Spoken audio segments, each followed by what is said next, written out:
Hi friends, flavour by Shiba ಚಾನಲ್ಗೆ ಸ್ವಾಗತ. ಇವತ್ತು ಹಲಸಿನಕಾಯಲ್ಲಿ ಒಂದು ಪಲ್ಯ ಮಾಡಿ ತೋರಿಸ್ತಾ ಇದ್ದೀನಿ. ಚಪಾತಿಗೆ, ರೊಟ್ಟಿಗೆ, ರೈಸ್ಗೆ ಎಲ್ಲದಕ್ಕೂ ಚೆನ್ನಾಗಿರುತ್ತೆ. ಮತ್ತು ಅದು ಕೂಡ ತುಂಬ ಒಳ್ಳೆಯದು ಆರೋಗ್ಯಕ್ಕೆ. ಇದೆಲ್ಲ ಇಯರ್ಲಿ ಒನ್ಸ್, ವರ್ಷಕ್ಕೊಂದು ಸಲ ಆದರೂ ಉಪಯೋಗಿಸ್ಬೇಕು. ಕೆಲವೊಂದು ಪದಾರ್ಥಗಳು ನಮ್ಮ ಶರೀರಕ್ಕೆ ಅವಶ್ಯಕತೆ ಇರುತ್ತೆ, ಅದನ್ನು ಈ ಥರ ಉಪಯೋಗಿಸ್ಕೊಳ್ಳಿ. ಒಂದು ಚಿಕ್ಕ ಹಲಸಿನಕಾಯಿ ತೊಗೊಂಡಿದ್ದೀನಿ, ಅದರಲ್ಲಿ ಅರ್ಧ ಮಾತ್ರ ಮಾಡ್ತಾಯಿದ್ದೀನಿ ಅಷ್ಟೇ. ಕಟ್ ಮಾಡ್ಕೊಳ್ಬೇಕು. ಹಲಸಿನ ಹಣ್ಣಾಗಲಿ ಹಲಸಿನಕಾಯಿ ಆಗಲಿ ಕಟ್ ಮಾಡುವಾಗ ಈ ಥರ ಹಾಲು ಬರುತ್ತಲ್ಲ, ಆಗ ಫಸ್ಟ್ ಏನು ಮಾಡಬೇಕು, ನ್ಯೂಸ್ ಪೇಪರ್ಲಿ ಫುಲ್ ಅದನ್ನು ತೆಗೆದ್ಬಿಡಬೇಕು. ಮತ್ತೆ ಆ ಥರ ಅಂಟು ಬರೋದಿಲ್ಲ ಅದು. ಆಗ ಕಟ್ ಮಾಡಲಿಕ್ಕೆ ಭಾಳ ಈಸಿ. ಹಲಸಿನ ಹಣ್ಣಾಗಲಿ ಕಾಯಿ ಆಗಲಿ ಅದು ಟಿಪ್ಸ್. ಅದು ನ್ಯೂಸ್ ಪೇಪರಲ್ಲಿ ಅದ್ರದ್ದು ಇದನ್ನೆಲ್ಲ ಅಂಟನ್ನು ಒರೆಸಿ ತೆಗೆದ್ಬಿಟ್ರೆ ಮತ್ತೆ ಅಂಟು ಬರೋದಿಲ್ಲ. ಹಿಂಗೆ ಸಣ್ಣ ಸಣ್ಣ ಪೀಸಾಗಿ ಕಟ್ ಮಾಡಿಕೊಂಡು ಕುಕ್ಕರ್ಗೆ ಹಾಕಬೇಕು. ಸಿಪ್ಪೆ ತೆಗೆಯೋದು ಬೇಡ, ನಾನು ಹೇಳ್ಕೊಡ್ತೀನಿ ಆಮೇಲೆ ನೀರು ಹಾಕಿಬಿಟ್ಟು, ಉಪ್ಪು ಹಾಕಿ, ಅರಿಶಿನ ಹಾಕಿಬಿಟ್ಟು ಒಂದು ವಿಜಿಲ್ ಸಾಕು. ಸ್ಟವ್ನ ಮೀಡಿಯಮ್ ಫ್ಲೇಮಲ್ಲಿ ಇಟ್ಬಿಟ್ಟು ಒಂದು ವಿಜಿಲ್ಗೆ ತೆಗೀರಿ. ಕುಕ್ಕರ್ ಮುಚ್ಚಿಡ್ತಾಯಿದ್ದೀನಿ. ಒಂದು ವಿಜಿಲ್ಗೆ ತೆಗೀರಿ.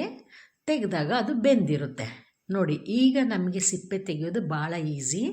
ಹಲಸಿನಕಾಯಿ ನಾವು ತೊಗೊಂಡಾಗಲೇ ಅದನ್ನ ತೊಳೆದು ಬಿಡಬೇಕು. ಆಮೇಲೆ ಆ ಥರ ಉದ್ದ ಕಟ್ ಮಾಡಿ, ಚಿಕ್ಕ ಪೀಸ್ ಕಟ್ ಮಾಡಿ ಹಾಕಿ ಕುಕ್ಕರಲ್ಲಿ ಹಾಕಿ ಬೇಯಿಸ್ಬಿಟ್ಟು ಅದ್ರದ್ದು ಸಿಪ್ಪೆ ತೆಗೆಯೋದು ಇಮ್ಮಿಡಿಯೇಟಾಗಿ ತೆಗಿಬೋದು. ಅದೇ ಬಂದ್ಬಿಡುತ್ತೆ. ನಾವು ನೈಫ್ ಹಾಕಿದ ತಕ್ಷಣ ಆ ಭಾಗನೇ ಬೇರೆ, ಈ ಭಾಗನೇ ಬೇರೆ, ಆ ಥರ ಬರುತ್ತೆ. ಈಸಿ ಅದು. ಅಲ್ದಿದ್ರೆ ಕೈಯೆಲ್ಲ ಅಂಟಾಗುತ್ತೆ ಮತ್ತು ಕಟ್ ಮಾಡೋದು ಕೆಲವ್ರಿಗೆ ಇಷ್ಟ ಆಗಲ್ಲ ಆ ಥರ. ಇದಾದರೆ ತುಂಬ ಈಸಿ, ಬೇಗ ಮಾಡಿ ಬೆಂದಾದಮೇಲೆ ಬಿಡಿಸ್ಕೊಳ್ಳಿಕ್ಕೂ ಕಷ್ಟ ಇರಲ್ಲ. ಆಮೇಲೆ ಇದನ್ನು ಸುಮ್ಮನೆ ಕೈಯಲ್ಲಿ ಹಿಂಗೆ ಪ್ರೆಸ್ ಮಾಡಿ ಬಿಟ್ಕೊಳ್ಳಿ, ಅಷ್ಟೇ ಸಾಕು. ಹಾಗೇ ಬೇಕಾದರೂ ಪೀಸಸ್ಸೇ ನಮ್ಗೆ ಸಿಗಬೇಕು ಬಾಯಿಗೆ ಅಂದರೆ ಈ ಥರನೂ ಇಟ್ಕೊಂಡು ಪಲ್ಯ ಮಾಡ್ಕೊಳ್ಬೋದು. ಇಲ್ಲ ಅಂದರೆ ಅದನ್ನೊಂಚೂರು ಕ್ರಷ್ ಮಾಡಿಬಿಟ್ಟು ಮಾಡ್ಕೊಳ್ಬೋದು. ಕೈಯಲ್ಲಿ ಮಾಡ್ಕೊಳ್ಳೋದು ಅಷ್ಟೇ. ನೋಡಿ ಎಷ್ಟು ಈಸಿ ಸಿಪ್ಪೆ ತೆಗಿಲಿಕ್ಕೆ. ನೋಡಿ ಎಷ್ಟು ಈಸಿ, ಟಕ್ ಅಂತ ಬಂದ್ಬಿಡುತ್ತೆ ಅದು ಮೇಲ್ಭಾಗದ್ದು. ಆಯಿತಾ? ಈಗ ಏನು ಮಾಡಬೇಕು ಅಂದರೆ, ಒಂದು ಈರುಳ್ಳಿ, ಒಂದು ಹಿಡಿ ತೆಂಗಿನ ತುರಿ, ಒಂದು ಉಂಡೆ ಬೆಳ್ಳುಳ್ಳಿ, ಸ್ವಲ್ಪ ಅರಿಶಿನ ಪುಡಿ, ಒಂದು 4 ಹಸಿಮೆಣಸಿನ್ಕಾಯಿ, ಅರ್ಧ ಸ್ಪೂನ್ ಜೀರಿಗೆ, ಇಷ್ಟು ಥಿಂಗ್ಸ್ನ ತೊಗೊಂಡಿದ್ದೀನಿ.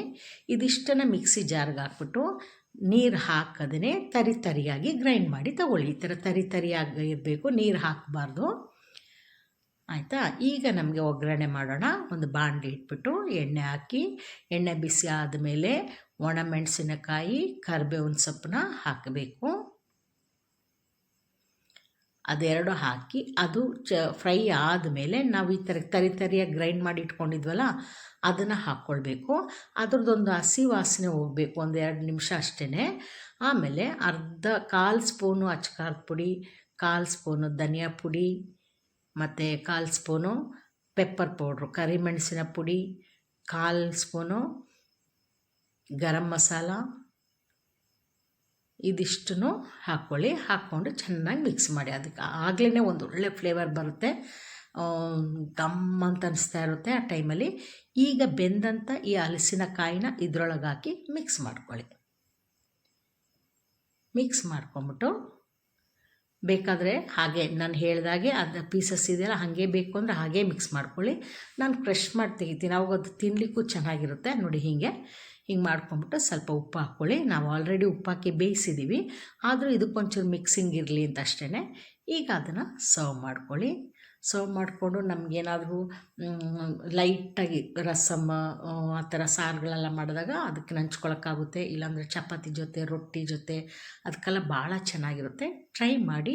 It's good for health. Next ವಿಡಿಯೋದಲ್ಲಿ ಮೀಟ್ ಮಾಡೋಣ. ಬಾಯ್.